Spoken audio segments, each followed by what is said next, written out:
नमस्कार। ये महाभारत कथा पूरी तरह से वेद व्यास महाभारत के ऊपर आधारित है। यदि आप इसका निरंतर श्रवण करते रहना चाहते हैं तो इस चैनल को सब्सक्राइब जरूर कर लें और आगे आने वाले सभी पॉडकास्ट के नोटिफिकेशन के लिए बेल आइकन को भी जरूर से प्रेस कर दें। अब हम सुनेंगे कौरवों की सभा में दूत बनकर जाने के लिए श्री कृष्ण और युधिष्ठिर का संवाद। वैशंपायन जी कहते हैं, इधर संजय के चले जाने पर राजा युधिष्ठिर ने यदुश्रेष्ठ भगवान श्री कृष्ण से कहा, मित्रवत्सल श्री कृष्ण, मुझे आपके सिवा कोई और ऐसा दिखाई नहीं देता जो हमें आपत्ति से पार करे।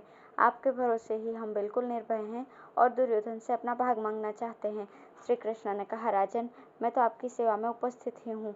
आप जो कुछ कहना चाहें वो कहिए। आप जो जो आज्ञा करेंगे वो सब मैं पूर्ण करूँगा। युधिष्ठिर ने कहा, राजा धृतराष्ट्र, उनके पुत्र जो कुछ करना चाहते हैं वो तो आपने सुन ही लिया। संजय ने हमसे जो कुछ कहा है वो सब उन्हीं का मत है, क्योंकि दूत तो स्वामी के कथन अनुसार ही कहा करता है। यदि वो कोई दूसरी बात कहता तो प्राणदंड का अधिकारी समझा जाता। राजा धृतराष्ट्र को राज्य का बड़ा लोभ है, इसी से वे हमारे और कौरवों के प्रति समान भावना रखकर हमें राज्य दिए बिना ही संधि करना चाहते हैं।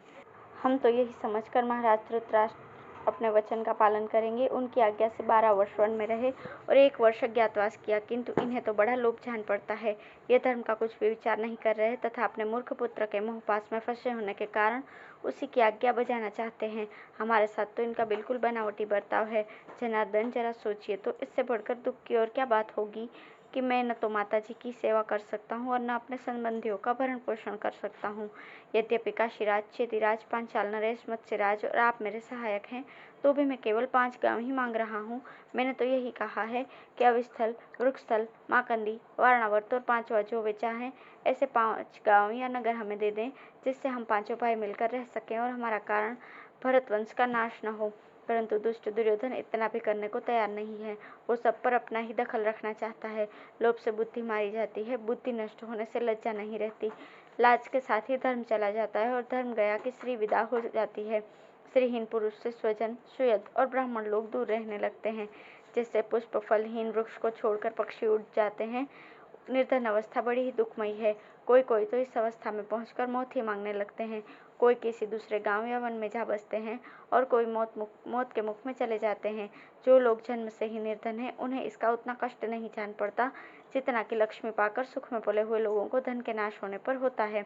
माधव, इस विषय में हमारा पहला विचार तो यही है कि हम और कौरव लोग आपस में संधि करके शांतिपूर्वक समान रूप से उस राज्य लक्ष्मी को भोगें। और यदि ऐसा न हुआ तो अंत में हमें यही करना होगा कि कौरवों को मारकर ये सारा राज्य हम अपने अधीन कर लें। युद्ध में तो सर्वदा कलह ही रहता है और प्राण भी संकटग्रस्त रहते हैं। मैं तो नीति का आश्रय लेकर ही युद्ध करूंगा, क्योंकि मैं न तो राज्य छोड़ना चाहता हूँ और न कुल का नाश हो, यही मेरी इच्छा है। यूँ तो हम साम, दाम, दंड और भेद सभी उपायों से अपना काम कर लेना चाहते हैं, किंतु यदि थोड़ी नम्रता दिखाने से संधि हो जाए तो वही सबसे बढ़कर बात होगी, और यदि संधि न हुई तो युद्ध होगा ही। फिर पराक्रम न करना अनुचित ही होगा। जब शांति से काम नहीं चलता तो स्वतः ही कटुता आ जाती है। पंडितों ने इसकी उपमा कुत्तों के कलह से दी है। कुत्ते पहले पूंछ हिलाते हैं, इसके बाद एक दूसरे का दोष देखने लगते हैं, फिर गुर्राना आरंभ करते हैं, इसके पश्चात दांत दिखाना और भूखना शुरू करता है और फिर युद्ध होने लगता है।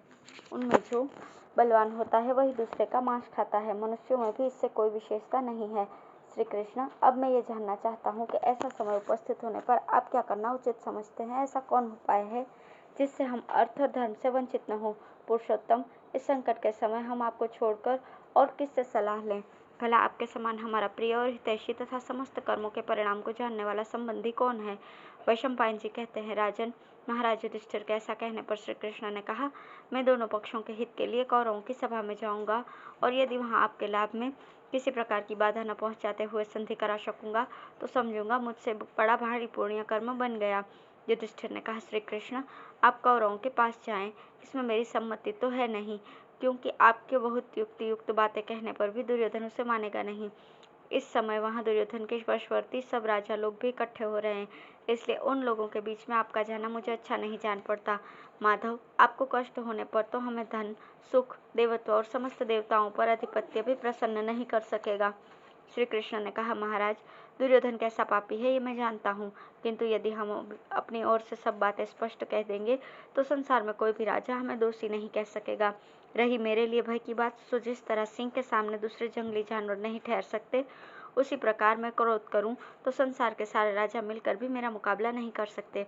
अतः मेरा वहां जाना निरर्थक तो किसी तरह से भी नहीं हो सकता। संभव है काम भी बन जाए, और यदि काम न बना भी तो निंदा से बच ही जाएंगे।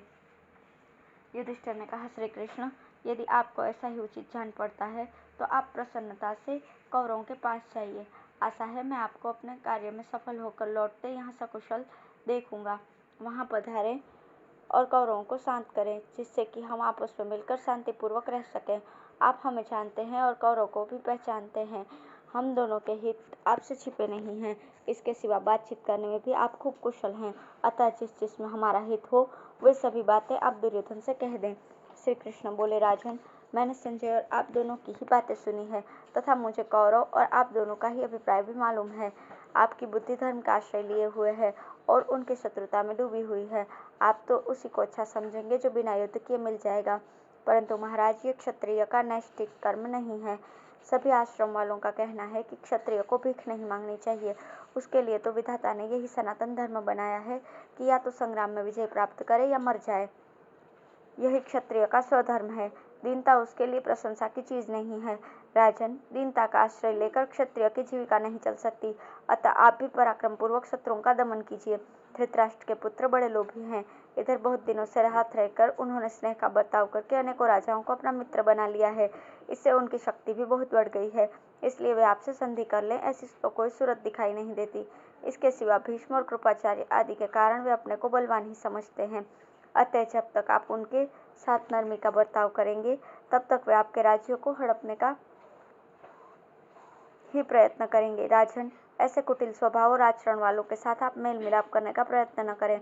आपके ही नहीं, वे तो सभी लोगों के वध्य है। जिस समय जुए का खेल हुआ था और पापी दुशासन असहाय के समान रोती हुई द्रौपदी को उसके केश पकड़कर राजसभा में खींच लाया था, उस समय दुर्योधन ने भीष्म और द्रोण के सामने भी बारंबार गौ कहकर उसे पुकारा था। उस अवसर पर अपने महापराक्रमी भाइयों को आपने रोक दिया था। इसी से धर्मपाश में बंध जाने के कारण उन्होंने उसका कुछ भी प्रतिकार नहीं किया, किंतु दुष्ट और अधम पुरुष को तो मार ही डालना चाहिए। अतः आप किसी प्रकार का विचार न करके इसे मार डालिए। हाँ, आप जो पितृतुल्य धृतराष्ट्र और पितामह भीष्म के प्रति नम्रता का भाव दिखा रहे हैं, ये तो आपके योग्य ही है। अब मैं कौरवों की सभा में जाकर सब राजाओं के सामने आपके सर्वांगीण गुणों को प्रकट करूंगा और दुर्योधन के दोष बताऊंगा। मैं वही बातें कहूंगा जो धर्म और अर्थ के अनुकूल होंगी। शांति के लिए प्रार्थना करने पर भी आपकी निंदा नहीं होगी। सब राजा धृतराष्ट्र और कौरवों की ही निंदा करेंगे। मैं कौरवों के पास जाकर इस प्रकार संधि के लिए प्रयत्न करूंगा जिससे आपके स्वार्थ साधन में भी कोई त्रुटि न आए, तथा उनकी गतिविधि को भी मालूम कर लूंगा। मुझे तो पूरा यही भान होता है कि शत्रुओं के साथ हमारा संग्राम ही होगा, क्योंकि मुझे ऐसे ही शकुन हो रहे हैं। अतः आप सभी वीरगण एक निश्चय करके शस्त्र, यंत्र, कवच, रथ, हाथी और घोड़े तैयार कर लें। इनके सिवा जो और भी युद्धोपयोगी सामग्रियां हो वे सब जुटा लें। ये निश्चय माने कि जब तक दुर्योधन जीवित है तब तक वो तो किसी प्रकार से भी आपको कुछ नहीं देगा। धन्यवाद।